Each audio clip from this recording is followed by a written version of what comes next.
Welcome to MKR constructions. Dhanalakshmipuram, Gollapalem, Nellore. ప్రశాంతమైన వాతావరణంలో విశాలమైన ఇల్లు కొనాలనుకుంటున్నారా? అందుకే మీ ముందుకు వచ్చేసింది ఎంకేఆర్ కన్స్ట్రక్షన్స్.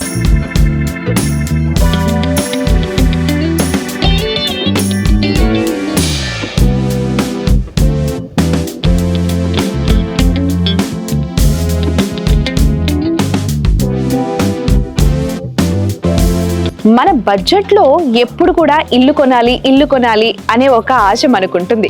కానీ అది నెరవేర్చుకోవాలనంటే అమ్మో బోలెడంత బాధ్యత తలపై ఉంటుంది. కానీ మన ఎంకేఆర్ కన్స్ట్రక్షన్స్లో మీ ఇల్లు కొనాలనుకునే ఆశ మీది నెరవేర్చే బాధ్యత మన ఎంకేఆర్ కన్స్ట్రక్షన్స్ది అని అంటున్నారు. మరి నేనైతే వచ్చేసాను ఇక్కడికి రాగానే చుట్టుపక్కల అంబియన్స్ కావచ్చు, ఆ ఎన్విరాన్మెంట్ కావచ్చు, చాలా ప్రశాంతంగా అనిపించింది. మరి ఇల్లులు విశాలంగా ఉన్నాయా, మన బడ్జెట్ లో వస్తున్నాయా అనేది చూసుకోవాలి కదా. సో అసలు ఫస్ట్ ఎంటర్ అవుదాం, ఎలా ఉన్నాయి ఏంటి ఇల్లులు అనేది చూద్దాం రండి.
కన్స్ట్రక్షన్స్ లో ఇల్లు ఎందుకు కొనాలి అన్నదానికి ఒక్కటే answer, luxury homes in our budget. So ఇంత లగ్జరీ హోమ్స్ ని మీ సొంతం చేసుకోవాలంటే మన ఎంకేఆర్ కన్స్ట్రక్షన్స్ కి వచ్చేయండి.